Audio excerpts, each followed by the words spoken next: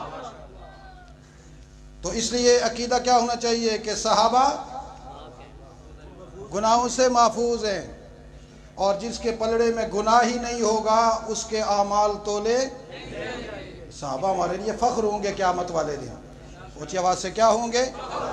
اس لیے میں اکثر ساتھیوں کو کہتا ہوں صحابہ کے کردار اپنا لو، صحابہ کے اقوال و اعمال اپنا لو، تاکہ صحابہ کی برکت سے ہمارے اعمال نامے بھی تلنے سے بچ جائیں۔ اب پھر تولے کس کے جائیں گے؟ ذرا اس بات کو سمجھنا، پھر اس کے بعد میں صرف ترجمہ کروں گا۔ تولے کس کے جائیں گے؟ ایک جماعت کفار کی، ایک جماعت جس کا کوئی نیکی کا کام نہیں ہوگا، کوئی نیکی اس نے کی نہیں ہوگی۔ ایک جماعت کفار کی وہ ہے کہ اس کے پاس ایمان نہیں، لیکن اس کی زندگی ساری نیکیوں میں گزری ہے، زندگی ساری۔ اونچی آواز سے یہ جو ہمارے لوگ باہر سے آتے ہیں نا، باہر کے ملکوں سے، تو وہ آ کر یہود و نصارہ کی تعریفیں کرتے ہیں، جی ان کا یہ کردار ہے، یہ کردار ہے، یہ کردار ہے، وہ ساری اچھائیاں ہوتی ہیں ان میں۔ انسان تو انسان ہے، بلی کے بچے کی بھی وہ قدر کرتے ہیں۔ میں کراچی میں گیا، ایک لڑکی آئی ہوئی تھی کینیڈا سے، تو وہ بلی کا ایک بچہ تھا، وہ مر گیا، اس کو وہ روز دودھ پلاتی تھی، وہ مر گیا، بچے نے دفن کر دیا، اس نے کہا مجھے بتاؤ وہ کدھر گیا؟ اس نے کہا نہیں مجھے بتاؤ، جا کر مٹی سے نکالا، واپس لا کر اس کو دھلایا، مرے ہوئے بچے کو مٹی سے، پھر اس کے اوپر کپڑا لپیٹا، کہنے لگی میں اس کو بڑی عزت سے اس کی تدفین کروں گی۔ تو مجھے اس کے خالہ زاد بھائی نے بتایا کہ یہ تو اس طرح کی حرکت اس نے کی ہے۔ میں نے کہا اس نے جو بھی کیا ہے، صحیح کیا غلط کیا، میں اس پر بحث نہیں کرتا، مجھے اور تجھے سبق دے دیا جہاں بلی کے بچے کی اتنی قدر ہے، وہاں انسان کی قدر کتنی ہونی چاہیے۔ تو وہ لوگ نیکی کے اعمال تو کرتے ہیں، لیکن ان کے پاس ایمان۔ اب کفار کی ایک جماعت یہ بھی ہے۔ اب ادھر دیکھنا، مسلمانوں کی ایک جماعت جن کے پاس ایمان ہے، توحید خالص ہے، لیکن ان کے اعمال کمزور ہیں، گناہ ہی گناہ ہیں، لیکن ایمان ان کا اتنا مضبوط ہے جیسے ہمارے پٹھانوں کا ہوتا ہے۔ جو کرے گا کون کرے گا؟ جب کرے گا کون کرے گا؟ اب وہ ایمان تو ہے، لیکن اعمال آپ دیکھیں گے تو بہت ہی عجیب ہوتے ہیں۔ ایمان والوں میں سے ایک جماعت وہ ہے کہ جس کے پاس ایمان تو ہے مگر خالص نہیں، ایمان تو ہے مگر خالص، وہ اللہ کو بھی مانتے ہیں، جو صفات اللہ کی ہیں وہ اللہ کے برگزیدہ بندوں میں بھی مانتے ہیں۔ سب کچھ کرنے والا کون؟ اللہ۔ وہ کہتے ہیں جی پیغمبر بھی کرتے ہیں، نبی بھی کرتے ہیں، صحابہ بھی کرتے ہیں، اولیاء اللہ بھی کرتے ہیں۔ رزق دینے والا کون؟ اللہ۔ وہ کہتے ہیں جی حضور بھی رزق دیتے ہیں، حضرت علی بھی دیتے ہیں، حسنین کریمین بھی دیتے ہیں، اور اولیاء اللہ بھی دیتے ہیں، پیر و مرشد بھی رزق دیتے ہیں۔ ایسے بھی ہے نا، کلمہ بھی ہے، لیکن وہ صفات جو اللہ کے ساتھ خاص ہیں اس میں ملاوٹ ہے۔ کتنے طبقے ہو گئے؟ اونچی آواز سے کتنے ہو گئے؟ 2 کافروں کے، 2 مسلمانوں کے۔ صحابہ اکرام کو نکال دیں، کیونکہ وہ ایسے ایماندار ہیں کہ ان کے نامہ اعمال میں گناہ ہی کوئی نہیں۔ انبیاء کو بھی نکال دیں، وہ گناہ کر ہی نہیں سکتے۔ کل قیامت والے دن جب ترازو لگے گا، اللہ کے رسول صلی اللہ علیہ وسلم نے فرمایا کہ ایک شخص اہل ایمان میں سے آئے گا۔ کون آئے گا؟ اہل ایمان میں سے۔ 99 رجسٹر اس کے سامنے رکھے جائیں گے. اللہ اس کو کہیں گے یہ کتاب پڑھ، یہ اقرا کتابک کفا بنفسک الیوم حسیبا، یہ پڑھ. وہ پڑھ کے 99 کتابیں پڑھنے کے بعد اللہ اس سے پوچھیں گے کہ ان میں سے کسی عمل کا تو انکار کرتا ہے؟ وہ کہے گا اللہ کیسے انکار کروں، سب میں نے کیے. کہیں ایسا تو نہیں کہ یہ جو 2 فرشتے میں نے رکھے تھے انہوں نے غلط لکھ دیا ہو، کوئی ڈائری غلط لکھی گئی ہو؟ کہا اللہ نہیں، یہ بھی تو نافرمانی اور عصیان سے پاک تھے، جو لکھا ہے بالکل صحیح لکھا ہے. اب اللہ فرمائیں گے کہ یہ 99 رجسٹر تیری برائی کے ہیں، وہ دیکھ شرمندہ ہوگا. اس کے بعد جب وہ شرمندہ ہوگا، کب کپا رہا ہوگا، پتہ نہیں کیا ہوگا، اللہ فرمائیں گے تیری نجات کے لیے میں نے ایک عمل رکھا ہوا ہے. کیا رکھا ہوا ہے؟ اتنے میں ایک ٹکڑا آئے گا کاغذ کا، اس پہ لکھا ہوا ہوگا اشہد ان لا الہ الا اللہ واشہد ان محمدا عبدہ ورسولہ. پڑھو ذرا، اشہد ان لا الہ الا اللہ واشہد ان محمدا عبدہ ورسولہ. یہ ٹکڑا آئے گا، اللہ ملائکہ سے کہیں گے 99 دفتر رجسٹر ایک طرف رکھے ہوئے ہیں، دوسری طرف اس ٹکڑے کو رکھو. یوں ترازو ہوگا، ادھر وہ گناہ والے، ادھر وہ ایک ٹکڑا جس پر شہادت ہوگی توحید کی، شہادت ہوگی رسالت کی، یہ جملہ لکھا ہوا آئے گا. یوں وہ ترازو کا جو حصہ اوپر تھا یہ فوراً نیچے ہو جائے گا اور یہ اوپر. اللہ فرمائیں گے یہ تیری توحید خالص تھی، ایمان والا تھا، تجھے اس جملے کی وجہ سے تیرا ترازو وزنی ہو گیا. جا میں نے تیرے سارے یہ گناہ چھپا بھی لیے، معاف بھی کر دیے. اشہد ان لا الہ الا اللہ پڑھتا جنت میں داخل ہو جا. وہاں پر بھی وہ جائے گا، جنت میں جا رکھے گا اشہد ان لا الہ الا اللہ واشہد ان محمدا عبدہ ورسولہ. کہیں پیچھے مڑ کے دیکھے گا عبدہ ورسولہ کدھر ہے؟ جنہوں نے اشہد ان لا الہ الا سکھایا تھا وہ عبدہ ورسولہ کدھر ہے؟ جنت سے آواز آئے گی پیچھے مڑ کے نہ دیکھ، میں جنت کے دروازے پہ تیرا استقبال کر رہا ہوں، جلدی آ. میں نے توحید کی امانت تیرے حوالے کی تھی، اس میں تو نے ملاوٹ نہیں ہونے دی، انصاف کے ترازو نے تجھے جنتی بنا دیا. میں محمد جنت میں تیرا استقبال کر رہا ہوں. تو اس لیے ہمیشہ پڑھا کرو اشہد ان لا الہ. میں جب یہ پڑھتا ہوں نا تو بے ساختہ شیخ القرآن کا لہجہ ملتا ملتا نکل جاتا ہے. ہمارے قاری عبدالرشید صاحب شیخ القرآن کے شاگرد ہیں. دنیا کلام اللہ خان کو نہیں جانتی، لیکن جب وجد میں آ کر پڑھا کرتے تھے نا اشہد ان لا الہ الا اللہ اشہد ان لا الہ الا اللہ واشہد ان محمدا عبدہ ورسولہ. اس طرح پڑھا کرتے تھے. توحید کا تذکرہ آئے اور شیخ القرآن کا نام نہ آئے. جس کو اللہ نے مزاج عمر عطا فرمایا تھا اور مزاج قرآن عطا فرمایا تھا، تو وہ توحید، سارے گناہ ایک طرف، توحید کا جملہ دوسری طرف. ایک بندہ کفار میں سے، اس کے پاس اتنی نیکیاں کہ وہ ترازو بھر جائے گا، دوسری طرف رکھنے کے لیے تلاش کیا جائے گا اس کا ایمان کہاں ہے. یا تو وہ کافر ہوگا یا مشرک ہوگا، اس پلڑے میں کفر رکھا جائے گا یا شرک رکھا جائے گا. جب کفر اور شرک رکھا جائے گا یہ اسی طرح ہلکا رہے گا، اس کے گناہ اسی طرح وزنی رہیں گے. اللہ فرمائیں گے اتنی نیکیاں کر کے آیا ہے، نیکی کا مرکز اور محور، اساس اور بنیاد توحید اور ایمان تیرے پاس نہیں تھا. جا تیری ساری نیکیاں اکارت ہو گئی، حبیطت اعمالہم، ساری کی ساری چٹ ہو گئی، تیری نیکیوں کی مجھے کوئی ضرورت نہیں، دنیا میں تو نیکیاں کرتا رہا، میں نے تجھے دنیا میں بدلے دے دیے، جا جہنم کا ایندھن بن جا۔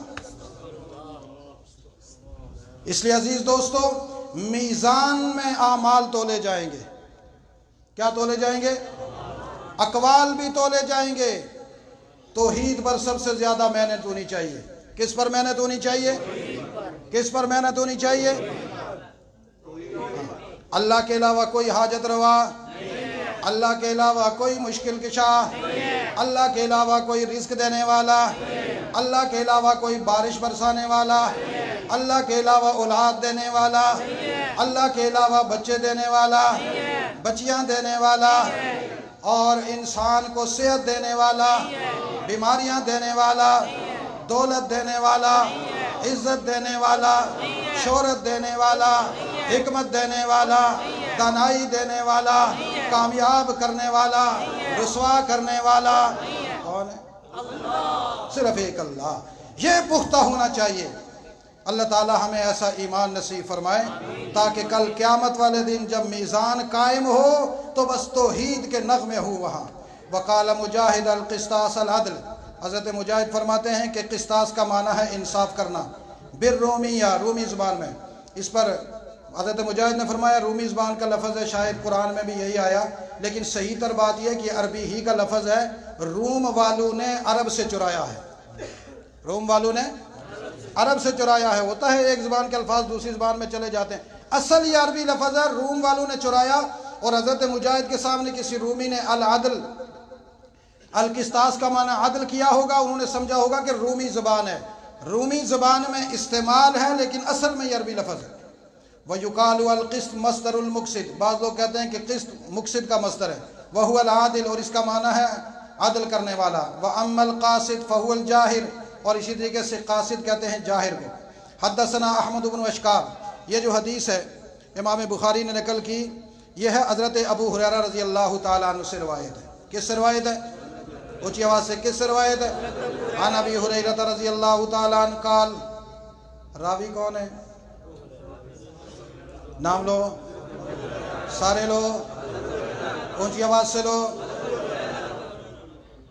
آج کل ایک فکر چلی ہوئی ہے، وہ باقاعدہ میڈیا پر، سوشل میڈیا پر، فیس بکوں میں، یوٹیوب پر مختلف چینلز بنائے ہوئے، کہتے ہیں جی ابو ہریرہ جھوٹی حدیثیں کرتا تھا۔ کیا کرتا تھا؟ یہ سارے جھوٹے کام صحابہ ہی رہ گئے ان کی طرف منسوب کرنے کے لیے؟ تمہارے اپنے لیڈر نہیں ہیں جن کو تم جھوٹا کہو؟ جن کے جوتیوں میں ناپاکی پیتے ہو جا کر، وہ نہیں جھوٹ بول سکتے کہ صحابہ جھوٹ بولتے ہیں، جھوٹی حدیثیں کرتے تھے؟ اور مستشرقین کا ایک ہڈ اور سرہ ہے گولڈزیئر، اس نے یہ اشکالات اٹھائے، اور پاکستان میں جاوید غامدی اور اس کے ہم نوا جو لچے لفنگے ہیں نا، وہ اس بات کو اٹھاتے ہیں، اور ہمارے لوگ کہتے ہیں بڑا پڑھا لکھا آدمی ہے۔ ایک منٹ، لعنت تو ہو ہی رہی ہے، آپ نہ بھی دیکھیں، میں دیکھتا رہتا ہوں کس کس پہ کتنی لعنت ہوتی ہے۔ الحمدللہ اللہ نے مجھے وہ نگاہ دکھائی ہوئی ہے۔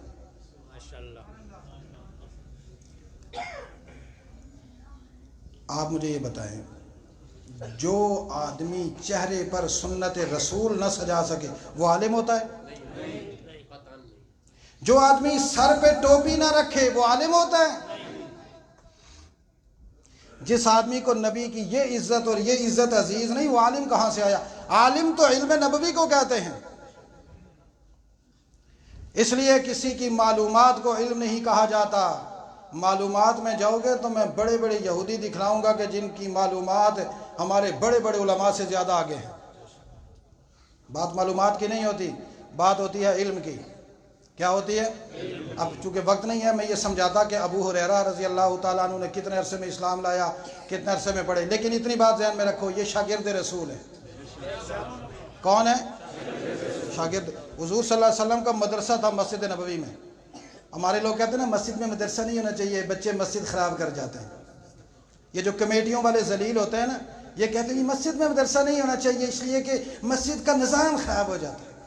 حضور نے مسجد نبوی بنائی، بیچ میں مدرسہ بنایا، فرمایا قیامت تک اصول قائم ہو گیا، جو مسجد نبوی سے نسبت رکھے گی اس میں مدرسہ قرآن کے طالب علموں کا ہوگا، ورنہ اس کی نسبت مسجد نبوی سے نہیں ہوگی۔ وہ تالے لگا کر گھروں میں چلے جائیں گے کمیٹیئر، لیکن وہ مسجد نبوی سے نسبت، ہر مسجد میں مدرسہ ہونا چاہیے۔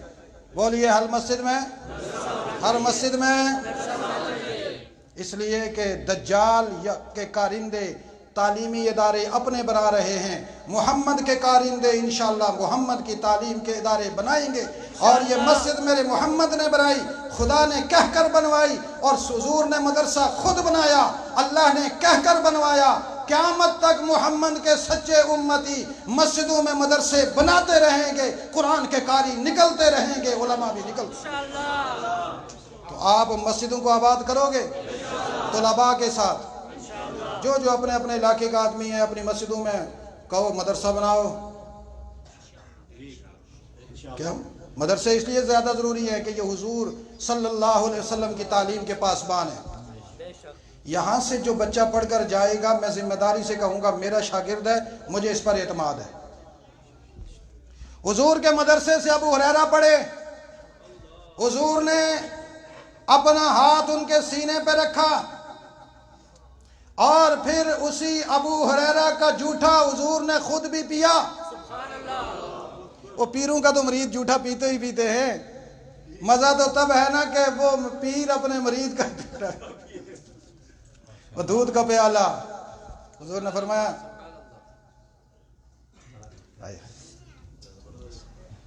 پلایا، پیا، فرمایا میں محمد ابو ہریرہ کے لبوں سے راضی ہوں، اس کی زبان سے راضی ہوں، اس کے علم سے راضی ہوں، حکمت سے راضی ہوں، دانائی سے راضی ہوں، میرے علم کا امین ہے، میرے مدرسے کا فارغ التحصیل عالم دین ہے۔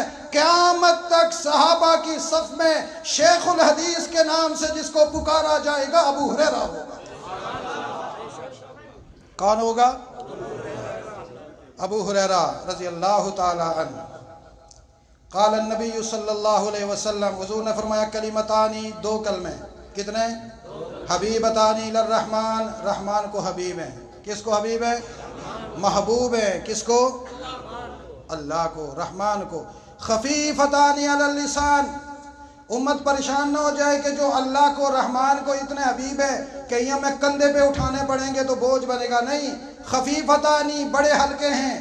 کہاں پہ اٹھانے ہوں گے؟ علی اللسان، کہاں پہ؟ کہاں پہ؟ یہ کلمے کندھوں پہ اٹھانے والے نہیں، سروں پہ نہیں، یہ زبان پر اٹھانے والے ہیں۔ زبان پہ جب اٹھاؤ گے تو بہت ہلکے محسوس ہوں گے۔ ثقیلتان فی المیزان، ادھر پڑھنے میں ہلکے، ادھر جب میدان قیامت میں جاؤ گے میزان لگے گا، اس میں جب یہ جملے رکھے جائیں گے تو بڑے وزنی ہوں گے۔ وہاں پر کیا ہوں گے؟ اے اللہ تیری قدرت پہ بھی قربان، زبان اتنی پتلی سی، اتنی ہلکی سی، یہ ان جملوں کو اٹھا لے، اس کو ہلکے محسوس ہوں، اس کو بوجھل نہ محسوس ہوں۔ اور قیامت والے دن تیرا ترازو جو انصاف کو ہوگا اس میں رکھی جائیں تو وہ ثقیل، بھاری، ترازو اٹھ ہی نہ سکے۔ اللہ نے فرمایا کیوں نہ کہوں، کیوں نہ ایسا کروں؟ سبحان اللہ۔ کون سا جملہ ہے؟ سبحان اللہ۔ چونکہ یہ سبحان اللہ کا معنی یہ ہوتا ہے کہ اللہ شریکوں سے پاک ہے۔ اللہ، یہ جملے ایسے ہیں کہ اس میں میری تنزیہ ہے، اس میں میری توحید ہے، اس میں میری پاکی ہے، اس میں میری وحدت ہے، اس میں میری وحدانیت ہے، اس میں میری فردیت ہے، اس میں میری یکتائی ہے۔ بندہ کہتا ہے سبحان اللہ، جب زمین پر وہ سبحان اللہ و بحمدی سبحان اللہ العظیم کہتا ہے، جب تک کہتا رہتا ہے میں خدا اپنی رحمت کی نگاہیں اس پر جما کر رکھتا ہوں۔ اور کل قیامت والے دن جب وہ میدان محشر میں بھی ہوگا، میزان سے پہلے بھی میں خدا کی نظر میں ہوگا، میزان کے بعد بھی میں خدا کی نظر میں ہوگا، اور میزان پہ میں خود اس جملے کو دیکھوں گا اس انداز میں کہ جوں جوں میری نگاہ رحمت پڑے گی میزان بھاری ہوتا چلا جائے گا۔ تو اس لیے پڑھو سارے سبحان اللہ،